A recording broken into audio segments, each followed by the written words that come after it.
அஸ்ஸலாமு அலைக்கும். வாலைக்கும் அஸ்ஸலாம் சார். வலைக்கும் சலாம் சார். ஓகே. நாங்க லாஸ்ட்டா என்ன பிள்ளைகள் படிச்சோம்? சொல்லுங்க. அம்ரா.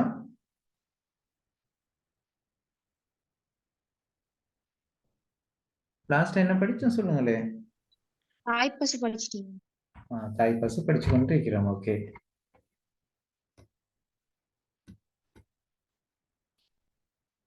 அதுல எத்தனாவது பேஜ்?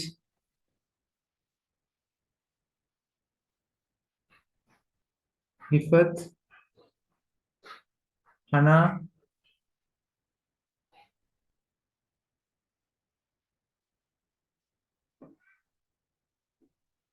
பசுவின் மடியும் பால் சுரந்ததை பார்த்துட்டோமா? ஒரு வாரம் கூட தாங்கவில்லை. அது இன்னும் பார்க்க இல்லை இல்லையா? லாஸ்டா மாடசாமி கிடாரி கண்டி குட்டியா இருந்தாலும் பரவாயில்ல, அது பார்த்துமே அந்த பந்தி. ஓ சார். ஓகே. இன்னொரு அதுல இருந்து பார்த்து கொண்டு போவோம். மாடசாமி கிடாரு கண்டி குட்டியா இருந்தாலும் பரவாயில்லை, வளர்ந்தாலும் நாளைக்கு பால் கொடுக்கும். நல்ல விலைக்கு யாரும் கேட்டால் கொடுத்து விடலாம். இதை வச்சுக்கிட்டு என்ன செய்ய போற? என்ன செய்யறதுன்னு தான் எனக்கும் புரியல. ஒரு நாளைக்கு இதுவே ஒரு படி பாலை குடிச்சிடும் போல இருக்கு.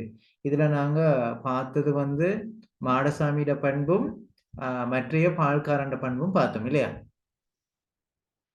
எழுதினம் தானே?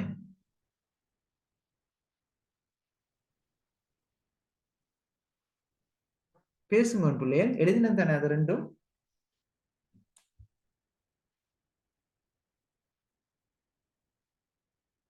அம்ரா, ஹனா, எழுதினமா அந்த பந்தியில அந்த ரெண்டு விஷயமும்? நான் பேசுறது கேக்குதா பிள்ளைய?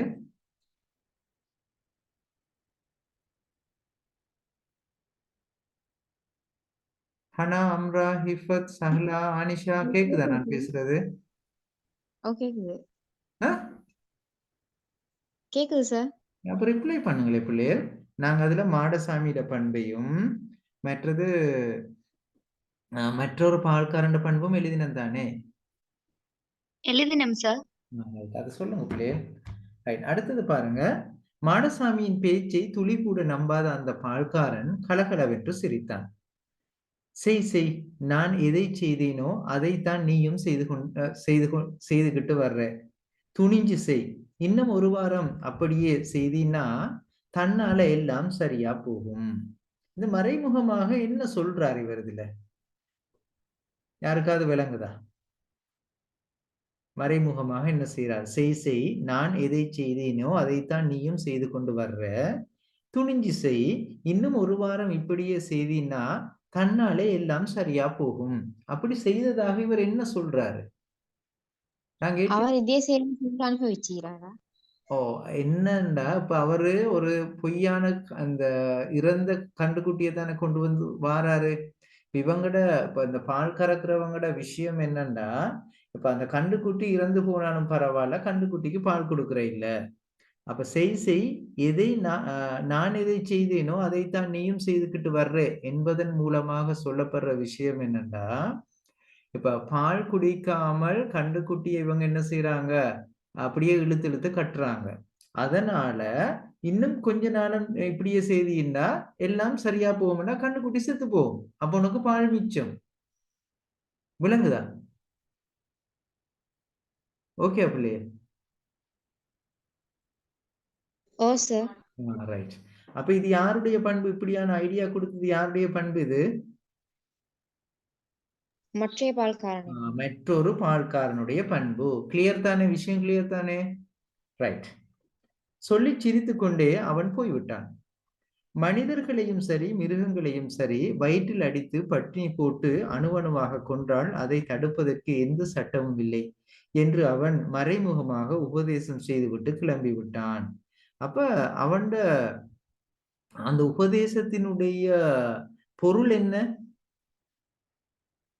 நீ அப்படியே அந்த கண்டுக்குட்டியை நீ பசியில போட்டுட்டன்னா அது இறந்து போகும், இதை கேட்பதற்கு யாரும் இல்லை என்பதுதான் அந்த பால்காரனுடைய மறைமுகமான செய்தியாக இருக்கிற. இதுவும் பால்காரனுடைய பண்புல நீங்க எழுதிக் கொள்ள வேணும். விளைஞ்சதா பிள்ளையே? மற்றொரு பால்காரனுடைய பண்புல. ஓகேயா? Okay sir. ரைட். இது 2யும் முதல் எழுதுங்க. அடுத்தது நான் உங்களுக்கு சொல்றேன். மற்றுமொரு பால்காரனுடைய பண்புல அத எழுதிக் கொள்ளுங்க.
எழுதி முடிஞ்சா சொல்லுங்க பிள்ளையே.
எழுதி முடிஞ்சா சொல்லுங்க பிள்ளைகள்.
அனிஷா, அம்ரா, ஹனா, சஹலா எழுதி முடிஞ்சா சொல்லுங்க.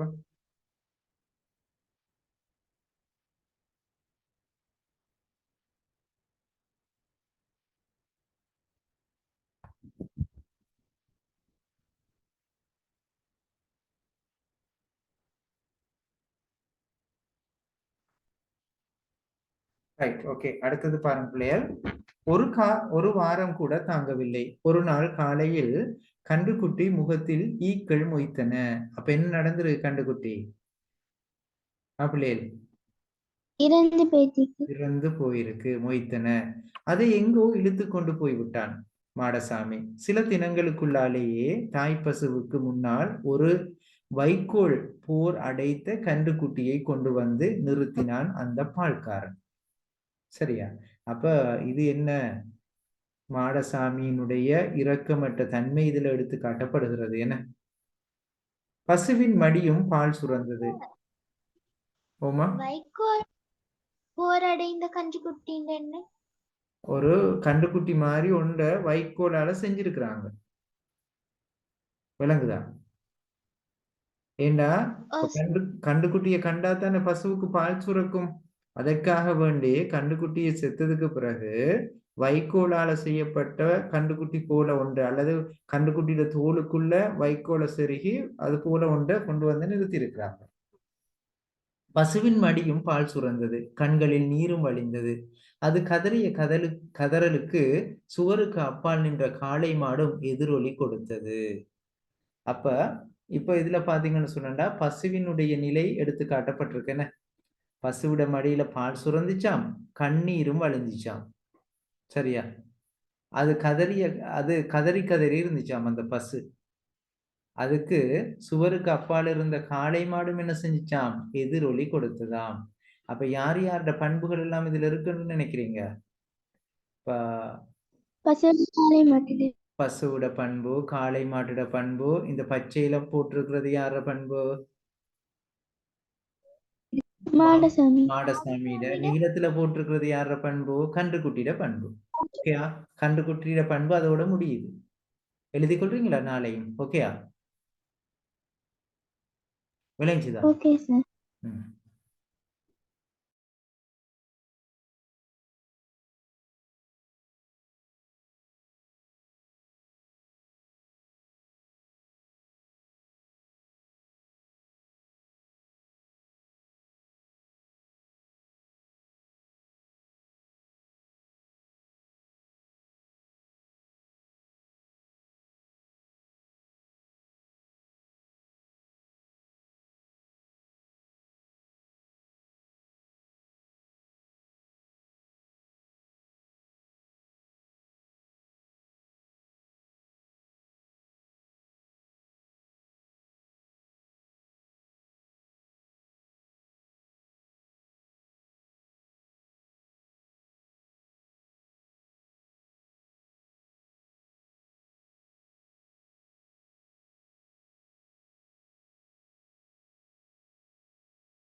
எழுதி முடிஞ்சா சொல்லுங்க பிள்ளைகள்.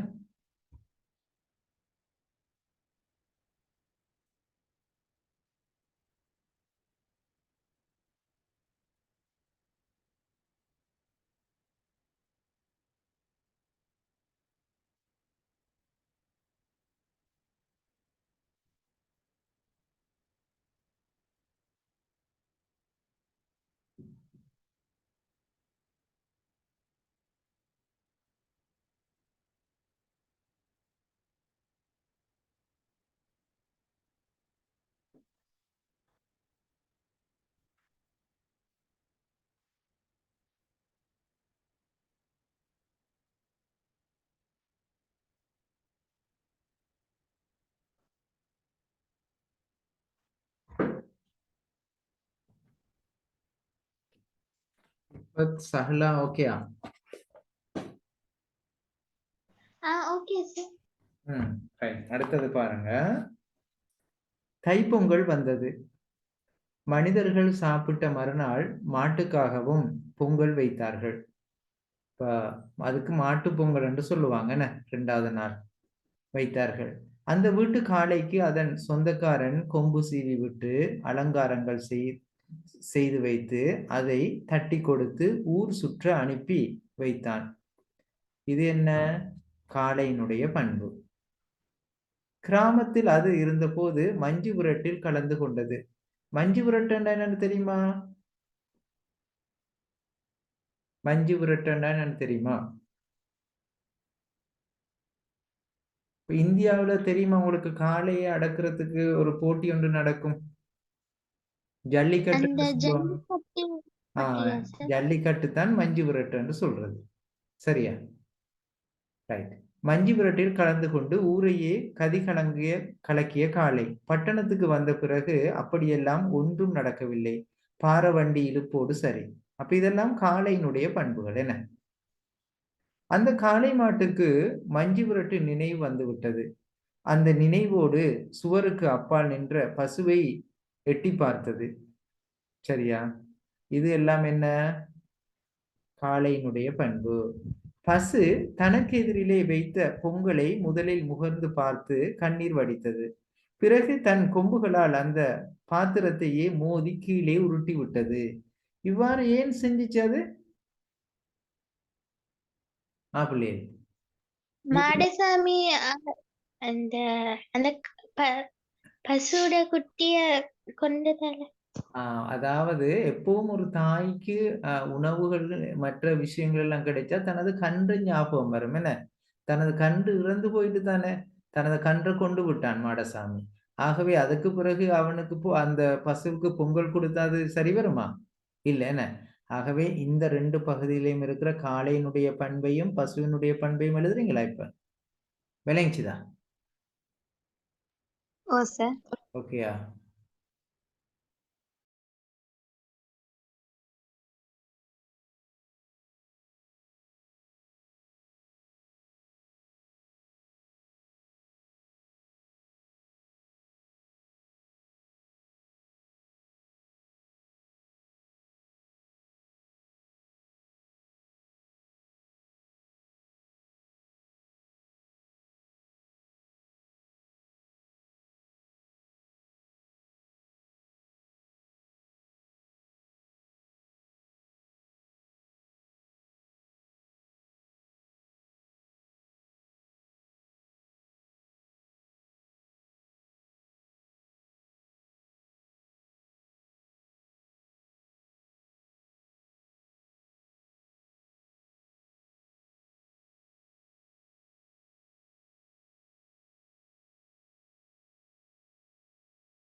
Okay sir. சரி பிள்ளை எழுதிட்டீங்களா? ஓகேயா? ஆனிஷா, அம்ரா, ஹனா, இஃபத் ஓகே தானே? மாடசாமிக்கு ஒன்றும் புரியவில்லை. அருகில் நின்ற அவனுடைய மகனுக்கும் ஒன்றும் புரியவில்லை. மாடசாமி பசுவின் கழுத்தில் அன்போடு தடவி கொடுத்து பார்த்தான். அதன் முகத்தில் மெதுவாக தட்டி கொடுத்தான். மறுபடியும் சாப்பாட்டு பாத்திரத்தை எடுத்து அவன் அருகிலே கொண்டு வந்தான். இது யாருடைய பண்புகள்? மாடசாமி என்ன? இந்த வேலைகளுக்கிடையில் அவனுடைய மகன் குமரன் சற்று விலகி போய் விளையாடியதை அவன் கவனிக்கவில்லை. திடீரென்று ஏதோ ஒரு பரபரப்பான சத்தம் கேட்டது. 4 கால் பாய்ச்சலில் தெருவே அதிரும் ஓசையுடன் அடுத்த வீட்டு காளை அங்கே வந்து கொண்டிருந்தது. சீவி விட்ட கொம்புகள் மின்னல் கீற்றுகள் போல் ஒளிர்ந்தன. கண்களில் நெருப்பு பொரிந்தன. இது என்ன? யாருடைய பண்பு இது? காளையினுடைய பண்பு. பண்பு. Okay, right. தரையை குத்தி கிளறி ஒவ்வொரு கொம்பிலும் ஒவ்வொரு பிடி மண்ணை சுமந்து கொண்டு அது அடுத்த பாய்ச்சலுக்கு மாடசாமியின் மகன் குமரனை குறிவைத்தது. ஏன் இப்ப இப்படியெல்லாம் பண்ணுது அது? மாடசாமி தானே தனது மகனை கொன்றது. ஆகவே மாடசாமியிட மகனை கொல்ல வேணும் என்று அது நினைக்குது. மாடசாமி விடவெடுத்து போனான். மகனை காப்பாற்ற போனால் தன்னை காப்பாற்றிக் கொள்ள முடியாது என்ற பயம் வந்துவிட்டது அவனுக்கு. குலை நடுங்கியதால் ஏதேதோ உளறி கூக்குரலிட்டான். அது யாருடைய பண்பு? மாப்பிள்ளை, மாடசாமியிட பண்பு. ஓகேயா? சரியா? ரைட். அப்ப இது மாடசாமியிட பண்பு. நொடி பொழுதில் என்னென்னவோ நடந்து விட்டது. தாய்ப்பசு முளைக்கயிற்றை அறுத்து கொண்டு 4 கால் பாய்ச்சலில் போய் குமரனுக்கும் காளை மாட்டுக்கும் இடையில் நின்றது. காளை மாட்டின் கொம்புகள் அதன் கழுத்தில் பாய்ந்தன. குறுக்கே விழுந்த பசுவை கண்டவுடன் காளையின் சீற்றம் பசுவின் பக்கம் திரும்பியது. அது அலறிய அலறலில் கொலைக்கு கொலை, பழிக்கு பழி என்று ஆவேசம் குமுறியது. அப்ப இதுல நீங்க பாத்தீங்கன்னா தாய் பசுட பண்பும் இருக்கு, காளையிட பண்பும் இருக்கு. என்ன? அப்படித்தானே மாப்பிள்ளை? அப்ப குமரனை காப்பாற்றினது யாரு? தாய்ப்பசு. ஓகே. தாய்ப்பசுவும் பதிலுக்கு அதை பார்த்து கதறியது. சி, நீ என்ன மனிதனைப் போல் கேவலமாக நடந்து கொள்கிறாய்? குமரனும் என் பால் குடித்து வளர்ந்தவன். உனக்கு ஏன் இவ்வளவு வெறி வந்து விட்டது என்று ஆத்திரத்தோடு கதறியது. இப்ப இது தாய்ப்பசுட பண்பென பிள்ளையர். அப்படித்தானே? மனிதனான மாடசாமிக்கு எதுவும் புரியவில்லை. மாடுகள் புரிந்து கொண்டு கண்ணீர் வடித்தன. ஓகேயா? கதை முடிஞ்சா? மாப்பிள்ளையர் பேசுங்கவன். ஓ சார். ரைட். அப்ப இதுல இருக்க விஷயங்களை செய்றீங்களா இப்ப? ஓகேயா? Okay sir. ம்.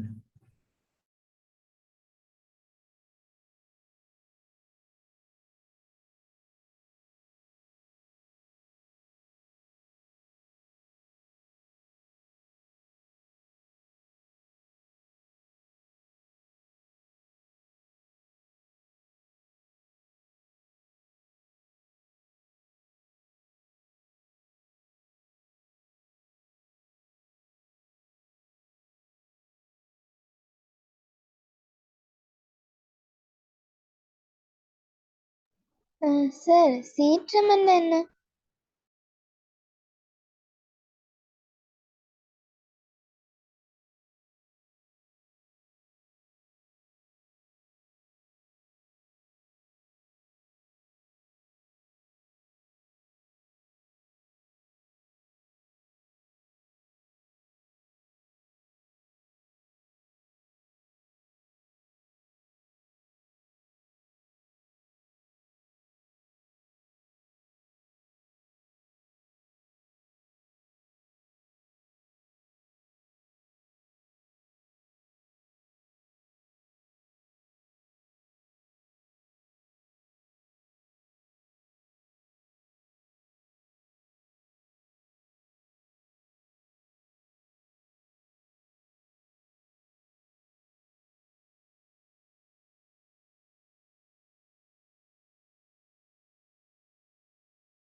புக்ல இருக்கிறத எழுதி முடிஞ்சா சொல்லுங்க பிள்ளைகளா.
ஓகே பிள்ளைகள் எழுதிட்டீங்களா? இங்க மத்தவங்க ஜாயின் பண்ண இல்லைன்னா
ஓகே பிள்ளைகள், இப்ப நான் பாஸ் பேப்பர் 2 கேள்வி அதனுடைய விடைகள் அனுப்பியிருக்கிறேன் பாருங்க. 2020 வந்திருக்கு. காளை மாட்டின் வன்ம உணர்வு பசுமாட்டின் இரக்க உணர்வும் எவ்வாறு எடுத்து காட்டப்பட்டிருக்கிறது என்று சொல்லி. சரியா? இப்ப முதலாவது நாங்க காளை மாட்டினுடைய வன்ம உணர்வு எவ்வாறு எடுத்து காட்டப்பட்டிருக்கு என்று பார்த்தோம்னா, கன்றுக்குட்டியை பால் குடிக்க விடாது மாடசாமி தடுத்ததால் மிக்க கோபம் அடைந்தது உண்டு. அப்ப நீங்க விட எழுதுற நேரம் எப்படி எழுத மாட்டீங்க, இந்த விஷயங்களை நீங்க உள்ளடக்கி பந்தி அமைப்புல எழுதணும். அடுத்தது, கன்றுக்குட்டியை பால் குடிக்க விடாது அதனை சாகடித்ததால் பழிக்கு பழி தீர்க்க முனைதல். அதனை அந்த உடைச்சு கொண்டு வந்துச்சு இல்லையா? மாடசாமியின் மகனான குமரனை கொல்வதற்காக கோபத்துடன் செயற்பட்ட விதத்தை நீங்க விளக்கணும். அதை கொலைக்கு கொலை பழிக்கு பழி என்று ஆவேசமாக குமுறியது. அடுத்தது, உனக்கு ஏன் இவ்வளவு வெறி வந்து விட்டது என்று தாய்ப்பசுவின் கதறல் மூலம் காளையினுடைய வன்ம உணர்வு எடுத்து காட்டப்பட்டிருக்கிறது. இதை ஒரு சம்பவமாக நீங்க எழுதணும். விளங்குதா பிள்ளைகள்? ஓகேயா? பேசுங்க பிள்ளைகள். Okay sir. ஓகே, நீங்க எழுதி பாருங்க. இந்த பாயிண்ட்ஸில் உள்ளடங்கப்பட்டிருக்கணும். அடுத்தது, தாய் பசுவினுடைய இரக்க உணர்வு எவ்வாறு சொல்லப்பட்டிருக்கண்டா, தனது கன்றை போலவே எஜமானின் மகனையும் அன்போடு நாக்கால் தடவியது. கன்றுக்குட்டி பாலில்லாது துடிப்பதை பார்த்து வேதனை தாங்காது தவித்தது. வைக்கோல் அடைத்த பொம்மை கன்றுக்குட்டியை பார்த்ததும் அதன் அதை கன்று அதனை தன் கன்று என நினைத்து மடியில் தானாகவே பால் சுழர்த்தலும் கண்ணீர் விடுதலும் கதறுதலும் இங்கு எடுத்து காட்டப்பட்டிருக்கு. தன் கன்றை நினைத்து கண்ணீர் வடித்து உணவை அது உண்ணாமல் தட்டிவிட்டதன் மூலமாக சொல்லலாம். காளை மாடோடு குமரனையும் தாக்க முயன்ற போது காளை மாடு குமரனை தாக்க முயன்ற போது கயிற்றை அறுத்து கொண்டு ஓடி போய் குமரனுக்கும் காளை மாட்டுக்கும் இடையிலே நின்றுச்சு. என்ன அப்படிதான் பிள்ளை ஞாபகம் இருக்கா? அடுத்தது குமரனை தாக்க முயன்றமைக்காக காளை மாட்டின் மீது ஆத்திரம் கொண்டுச்சு.